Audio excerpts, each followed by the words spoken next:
The Anglo-Saxons were defeated at the Great Battle of Hastings. And for the next 100 years, the English were to be ruled by the Norman French. The first of the Norman rulers, William the Conqueror.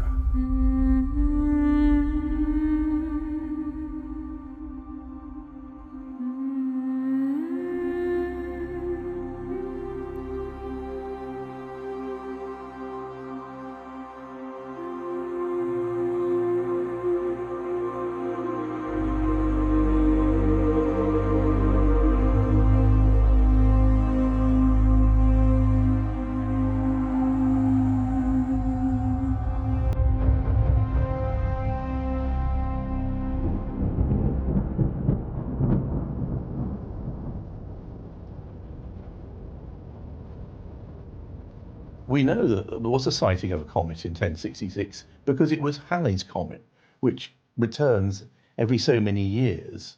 And the important thing about it is how it was understood by the people seeing it. People took it as a sign that there was going to be a huge negative change. It would have marked both William's victory and Harold's defeat at the same time to different camps.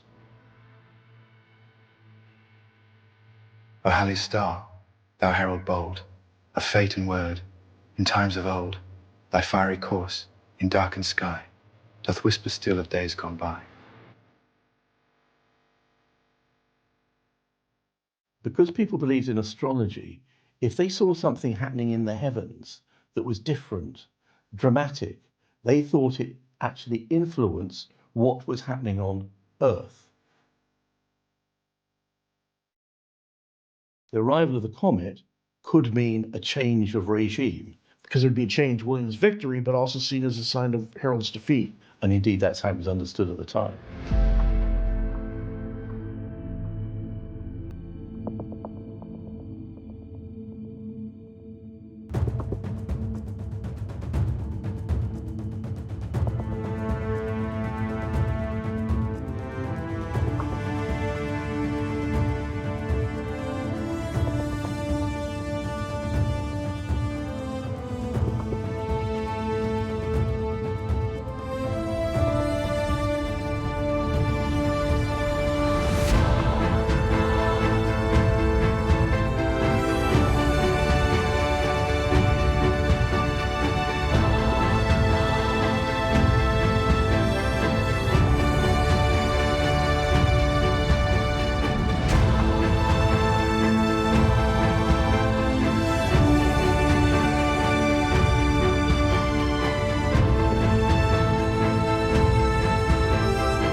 The important thing to remember about England in the 11th century is it was conquered twice.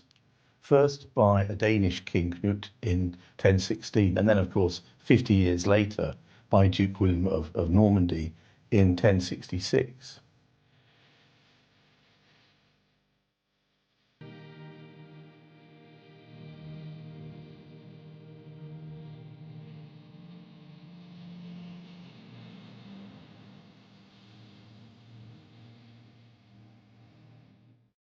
One of the features of Britain during this period is that it has spent the past couple hundred years on the receiving end of Viking expansionism. We don't know why completely, but there are a number of different theories of why Vikings were spreading out all over the North Sea during this period. It could have been due to overpopulation or commercial opportunities, expanding wealth in the area, or otherwise. But various Viking groups would try to raid parts of the UK, and sometimes they would take over a city and establish a small kingdom. The Danish Vikings had carved a vast area of the British Isles to the east. Their domains were known as Dane Law, and the city of York was to be known as the Viking capital. Competing with that was the last of the Anglo-Saxon kingdoms, Wessex. You had Wessex and Mercia, and eventually the House of Wessex. So the 8th, 9th, and 10th centuries, they spend that trying to re-centralize Britain under what is an Anglo-Saxon kingdom. The Anglo-Saxons and the Vikings would dwell side by side under an Anglo-Dane law. Yet across the sea, you would find the Normans, who were soon to join their lineage. Their cultures were to merge and shape the island's future. And all this was about to take place under the great year of 1066. So one thing about the Battle of Hastings is probably one of the most memorable dates in British history. 1066, everybody knows that. The end of the Viking era, the defeat of the foot-fighting, axe-wielding Danes by the Normans, the cavalry of the Normans. The Battle of Hastings brought to an end one imagination of what Britain would become and created another. There was a distinct break and a reintegration, if you like, of England into the rest of continental Europe. Perhaps people don't know what happened or why it happened, but they'll never forget that it did happen. And so it was a huge dividing point in British history.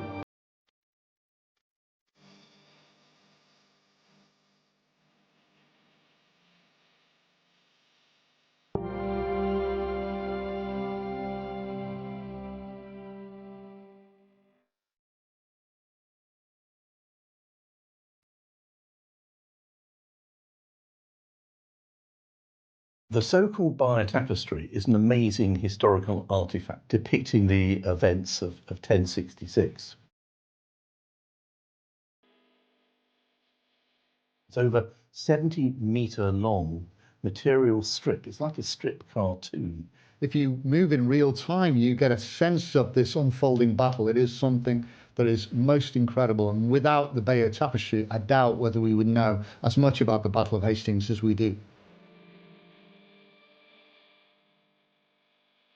I mean, it's not really clear 100% who made this, but we think it was one of his supporters who put this together after, relatively shortly after the events occurred.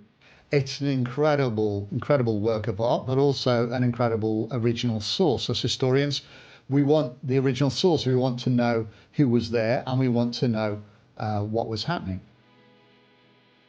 And what it does show in wonderful detail, really quite extraordinary detail, it seems to do with the way that people lived, the way they rode, the way they sailed, and the way they fought in this period 1,000 years ago, which would not be reachable in other ways. Every event is going to have different views as to what happened, and this provides an accurate depiction of how the Normans would have viewed things.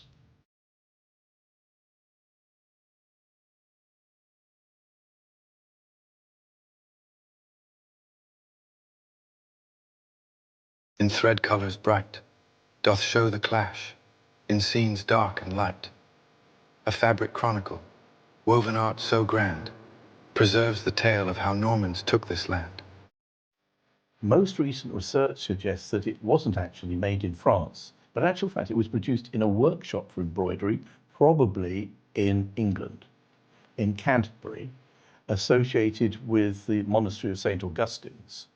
So it really ought to be called the Canterbury embroidery, but obviously we can't do that because for so long it's been known as the Bayeux Tapestry. That being said, there's levels of detail in there that we can't deny. We're looking at the arms and equipment. We're looking at the manner in which they arrived in ships. We're looking at the way of warfare. We have such a rich source that is still giving up secrets today. As we study it, we'll see more and more detail, and more aspects of the battle will become uncovered.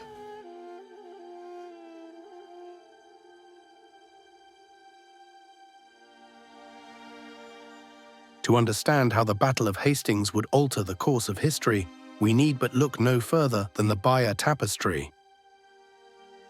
Because woven into its linen tells the tale of how Britain was forever changed.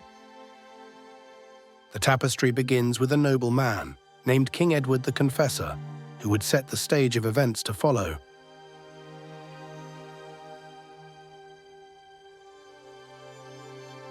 The heir to the English throne was a man called Edward, later named as Edward the Confessor. and in 1042 he came to the throne. But he only achieved that because he needed the help of an earl called Earl Godwin. And Earl Godwin insisted that the king marry his daughter.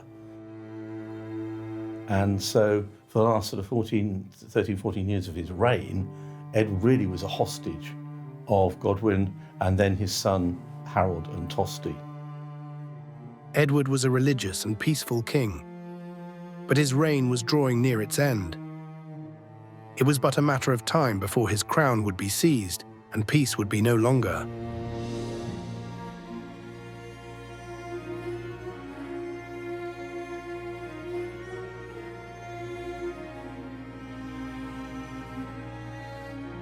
King Edward died on the 5th of January 1066, and Earl Harold Godwinson was crowned the very next day. So that was effectively a coup. It was because Harold was on the spot. He was literally at Edward's bedside. And we know that from both from historical writings and from the Bayeux Tapestry, where it's depicted. King Edward's death brought Harold a throne, yet many sought the crown to call their own. In shadowed courts where schemes were sown, war was coming, through blood, through bone. So when we're looking at Hastings and the context for Hastings, we are looking at three people who believe they have a claim to the English throne. Partly because Edward the Confessor appears to have made promises to different people at different times. You have to consider how people became kings in England in this period. It wasn't always a straightforward patrilineal inheritance, but you could become king by acclamation. Many did claim that King Harold was a usurper, but there were two nobles whose claims would make the most noise. Over the seas, there's Harold, King of Norway. He's a bit of a character. That's one of the last of the Vikings. And there were some rather shady dealings that have been done between the Norwegian king and the Danish king of England back in the 1030s that suggested that he had a claim as well. He rules Norway. He tried to enforce his claims on Denmark. When that didn't pan out, he shifted to claiming parts of England, including claiming the throne of Wessex. Then, of course, there's William of Normandy. Now, of course, you focus on William of Normandy because he's the one who's successful. But in many ways, he had the weakest claim. The main claim he had was of affinity, that is to say that Edward had spent all that time at the Norman Duke's court being looked after. Duke William, on the other hand, was an illegitimate son of a Norman prince in the 1030s. And so the bloodline claim was always weak. There were three claimants to the throne: Harold Godwinson, King of England, Harold Hardrada, King of Norway, and William, Duke of Normandy. And as tensions rose, the spectre of war was becoming increasingly inevitable. Who had the better claim is actually an irrelevance, because it's not to do with the strength of the claim, it's to do with the strength of your arm when you're fighting for it. And that's quite common when you come to succession crises in the late 11th century. But setting aside their claims, deeper whispers spoke of William of Normandy and Harold Godwinson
So Harold would sail back to England, and in the ensuing years it became evident that his pledge of fealty to William was but a weak promise.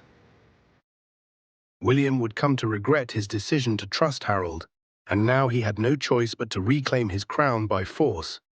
So the next few months would see William begin his preparations for war.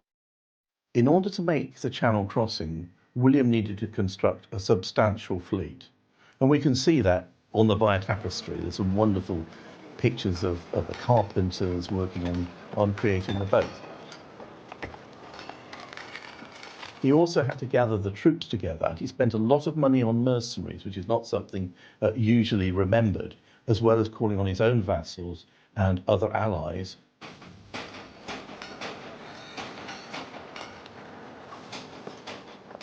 He also had to look after those troops across the long summer before the fleet actually sailed.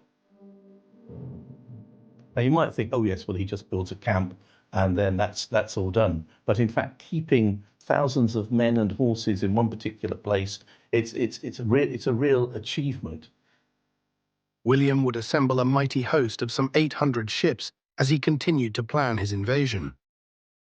But through a web of spies, King Harold would soon learn of Duke William's war preparations.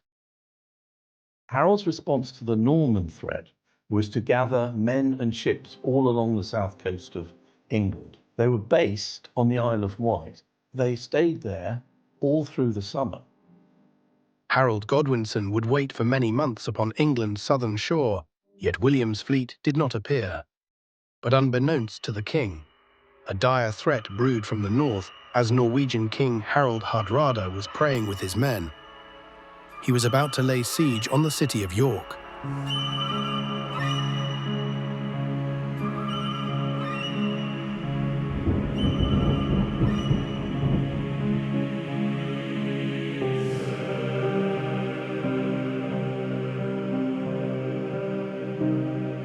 Harold, King of Norway, launches his attack on England from a base in Scotland, where he also meets Tosti, Harold's estranged brother. He allies with Harold's brother. This presents a threat. I mean, this is a big threat to Harold's position.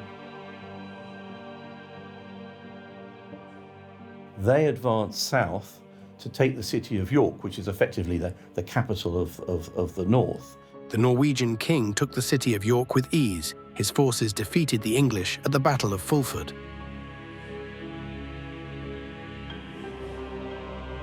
The city yielded to him with little resistance, but Hardrada's days were numbered as word would quickly reach Harold Godwinson back down south. King Harold of England must have learned of the Norwegian attack in the north a few days after Harold and Tosti arrived at York. Remarkably, Harold Godwinson marched his army up only 5 days later and caught the Vikings when they weren't expecting any enemy at all. They were just negotiating a hostage agreement with the citizens of York.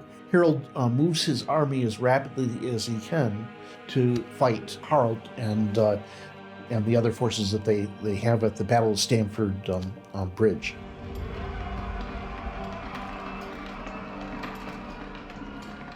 And it may be that they were still drunk after the victory, or they just didn't have their armor on because they weren't expecting an enemy to appear.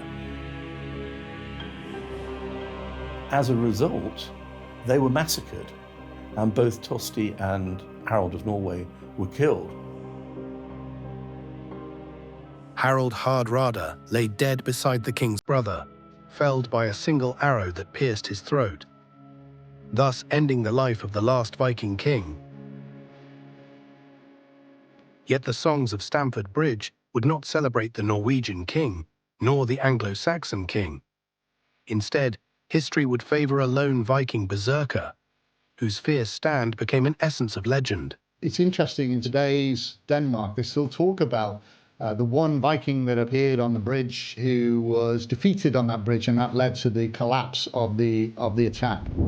There is a episode at the beginning of the battle when a single Norseman is supposed to have wielded a weapon and defended the bridge at Stamford Bridge, possibly a berserker, a really fierce warrior, and held the English at bay for quite a while.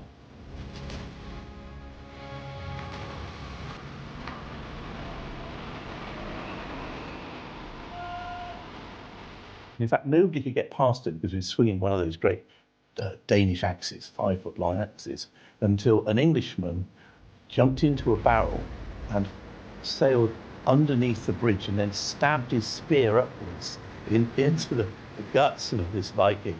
And so he was killed, and then he was poured across the bridge. and cleared the way for Harold to defeat Harold. It's a wonderful story. I don't know if it's true, but it's certainly exciting. Harold Godwinson had killed his rival, but there was no time for celebration, because beyond the seas, a new adversary was about to arrive. Now, William would have had, how shall we call them, fishing vessels, in other words, spying vessels off the coast. And when he set sail, the English had gone.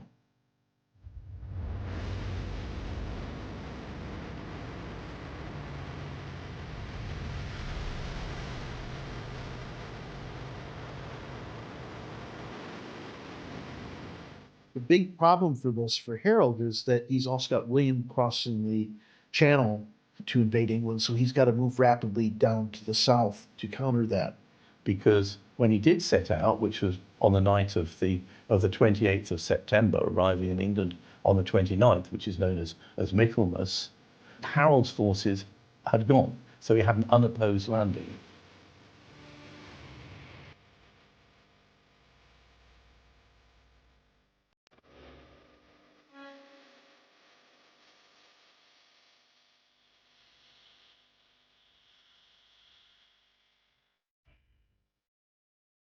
Harold's march south from York was even more remarkable than his march north just a few days earlier. Can you imagine the distance from North Yorkshire, York, to Hastings on foot? He had to travel some 300 miles to get to the south coast of England, near Hastings, which is where the battle was eventually fought.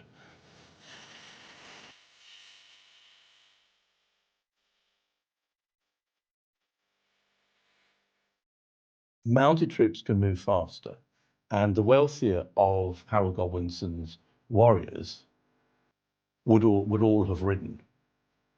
But even so, it's a considerable achievement to march down to London, remuster forces, and then another 50 miles or so down to the south coast in order to face William on October the 14th.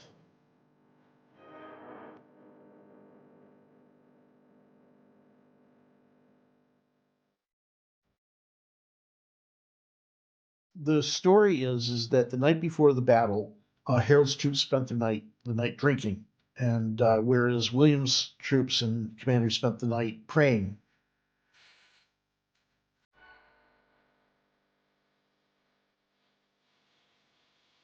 They're described as being basically ill-disciplined yobs, whereas the Normans are described as piously praying and remaining calm. But this account was put together by a monk who was trying to highlight the piousness of William and denigrate although it was not that insulting to Harold, but was trying to show the difference in terms of piety between the two leaders. That might have been exaggerated. Yeah, I just think it's Norman propaganda. On the other hand, we know that in folk rituals and in traditional rituals that drinking and feasting is something that was commonly done before a battle. So it may very well have been something that they did. But what we can say is that that probably this type of feasting and everything was necessary for troops that had just marched this long way and were exhausted at the end of this battle.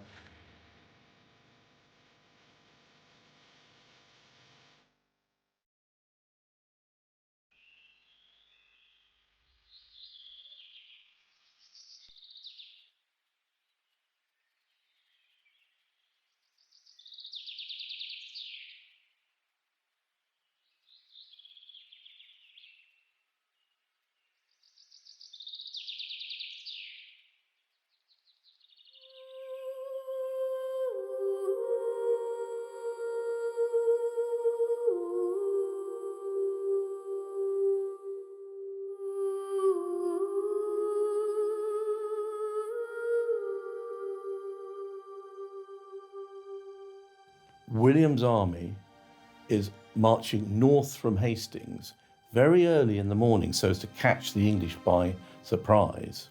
So they're at the bottom of the hill. They're divided into three types of soldier.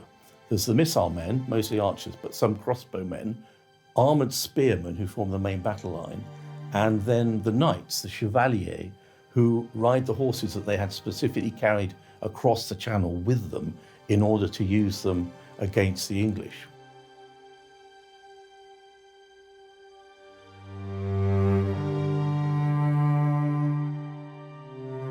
King Harold's army was a defensive army. The intention was that it would wear out any attackers. What Harold tried to do was occupy the hill area. He put his housecarls at the center, his regular troops, his bodyguard and the best troops. But then he surrounded them with levies on both of the flanks. And so the anchor would be the housecarls at the center of this. They used a traditional Viking tactic of using a shield wall. A wall of shields that would be acting like a fortress. There's an account written by one of William's chaplains, therefore a priest, and he gives great detail about how the Normans deployed and how they attacked in waves. First the archers, then the footmen. And really the idea was that the enemy could have been overcome by that. And in fact, charging uphill against a thick line, it was known as a shield wall, of very determined opposition, some of them wielding huge axes that could cut the head off a hawk's, as the Bayeux Tapestry shows, was not an easy thing to do. Waves of Normans, weary from the steep hill, would meet a swift but gruesome fate against Harold's shield wall. It was clear that William would need a new strategy if he hoped to claim the crown. But fortune was on William's side, for the Normans were about to make a move that would alter the course of the battle. After the initial attacks, the left wing of William's army, usually attributed to the Bretons, gives way. Some of the light infantry, some of the levies, aren't very disciplined, and they chase down William's men. William and his half-brother, Odo, Bishop of Bayeux, were both shown waving batons and pointing in the other direction on the tapestry. As Harold's soldiers pursued the retreating Normans, William's knights circled behind and cut them down, leaving breaches in their once solid shield wall. And this seems to have set in William's mind the idea that what he should do was use something called the feigned flight. So instead of the knights charging in and trying to tough it out hand to hand, they ride up, make a few passing blows, and retreat so they can try to get Harold's men to follow them. While the English were still following them, they were gradually whittled down until late in the battle, Norman knights were able to get up onto the level on top of the hill with the English army. At the same time, the housecarls, through numerous encounters with William troops, they're starting to be decline in numbers. And as you replace them with more and more villagers, which means that the quality there and discipline of these troops is failing as well.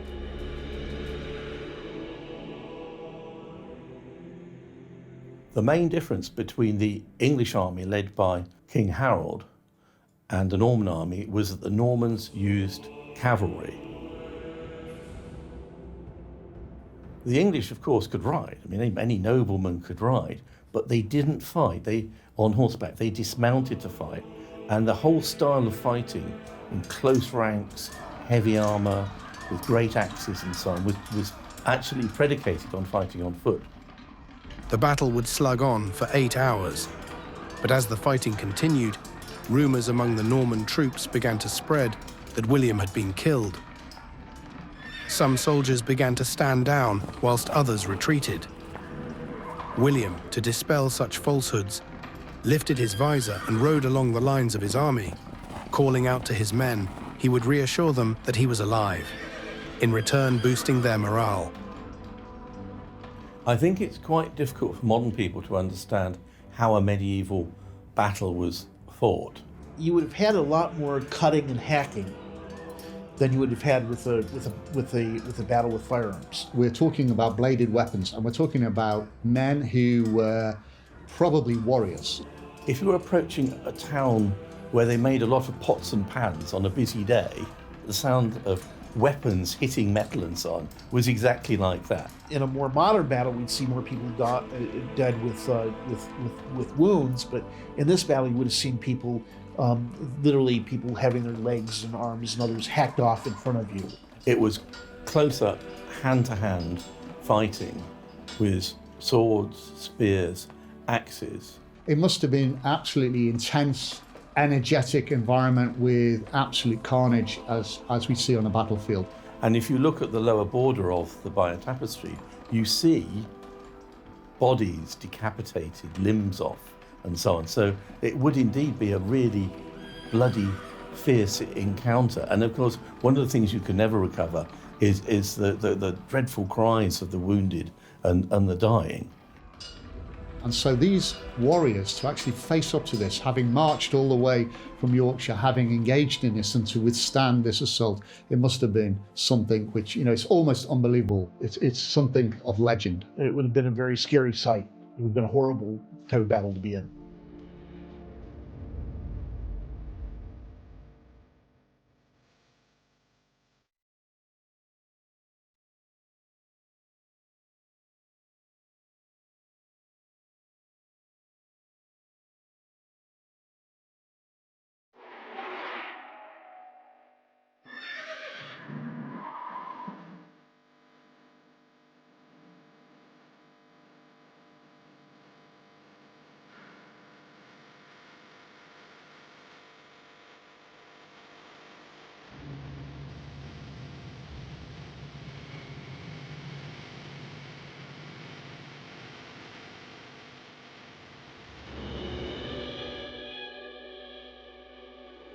One aspect of the end of the battle was that William brought his archers back into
The aftermath of a battle is always gruesome because there are people dead, people still dying, but also the horses as well, of which many would have been injured and shrieking with pain.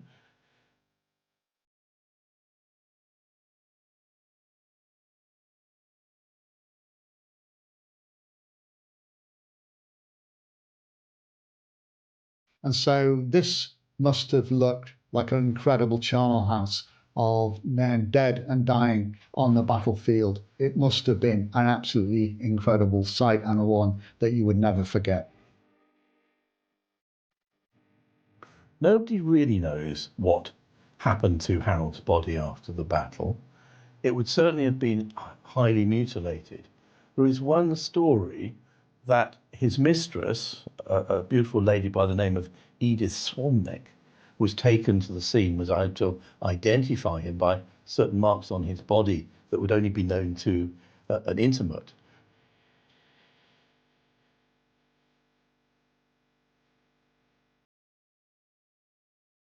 There's another story that Harold actually escaped the battle and lived out his life as a hermit in Chester, far to the north. And in fact, back in the 1980s, there was a house on the housing market that was sold saying King Harold lived here as a hermit. So I don't think we can put an awful lot of weight on arguments like this.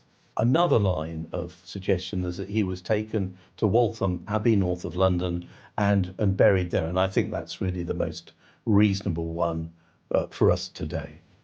The death of King Harold and the defeat at Hastings marked the end of the Anglo-Saxon rule in England. All that was left for William was to take the crown and proclaim himself king. Duke William was crowned in Westminster Abbey on Christmas Day, 1066. It was a glorious occasion in many ways.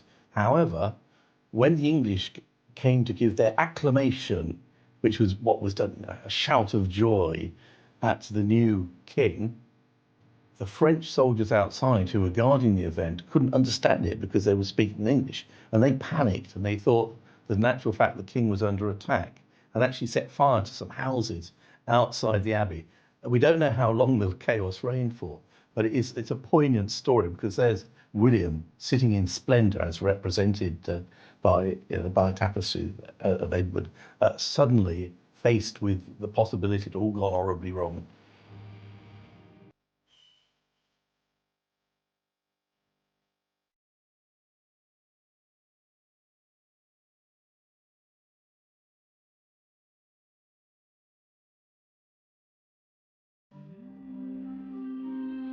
When considering the Norman conquest, it's very easy to think of it being achieved on one day, the 14th of October, 1066. But in fact, it took another 5 years for William to assert himself.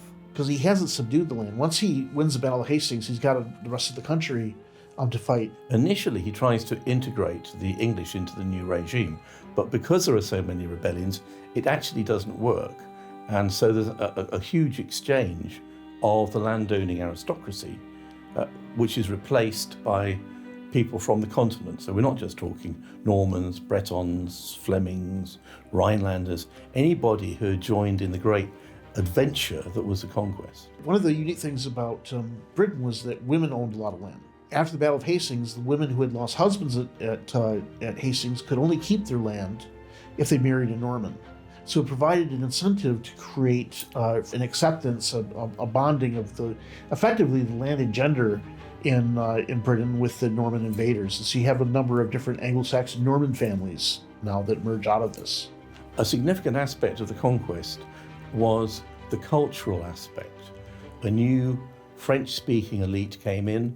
They brought with them new architecture, both ecclesiastical and, of course, secular. The castles had not existed before 1066. They created these castle tops like you see in Oxford now. It's just a big mound with a castle on top, and then you have a fortified area in the lower part which the everyday people live in.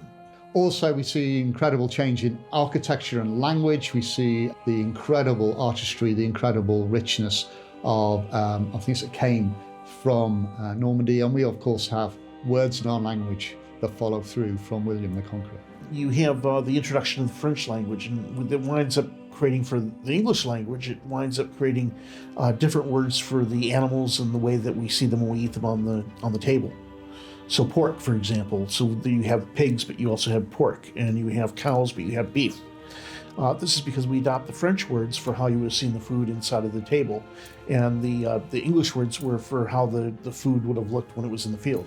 And the church was reformed as well, so that you've got celibacy amongst the priests, marriage had to take place in church, taxes were paid to Rome.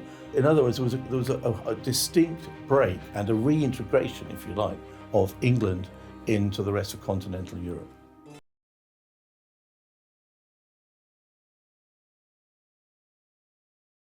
The Battle of Hastings occurred nearly 1,000 years ago, standing out among the many conflicts of its era as one of the most well documented. A significant reason for this is the Bayeux Tapestry. However, this raises an important question. How genuinely reliable is the tapestry as a historical source? As historians, when we look at any sources, we have to think about the motivation. Who wrote them? Who delivered them? What is it trying to say? And the argument, of course, is that history is always written by the victor in this sense. So the tapestry is reliable as a Norman perspective on the battle and what happened. We need to be aware of its limitations. We also need to celebrate the richness of it. And the fact that there are missing components of it, we can speculate on what that might have shown. Because they believed it reflected William actually sitting on the throne, and it mirrors the image that you begin the tapestry with. So they've sewed that, something like the first one, on the end. But overall, it's a propaganda document. It tells us that William is the deserved King of England, and that the achievement is that of the Normans.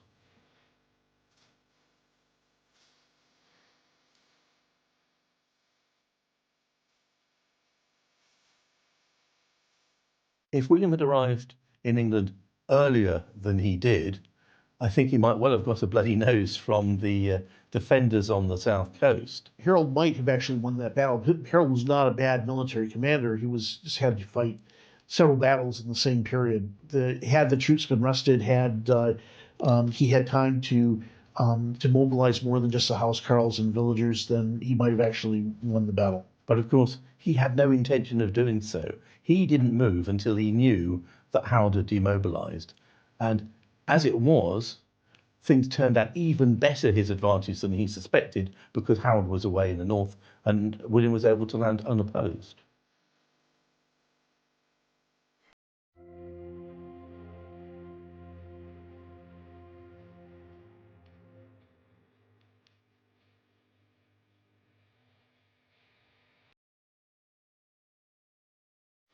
The Battle of Hastings is often seen as the end of the Viking era, the defeat of the foot-fighting, axe-wielding Danes by the Normans, the cavalry of the Normans. It's not strictly true.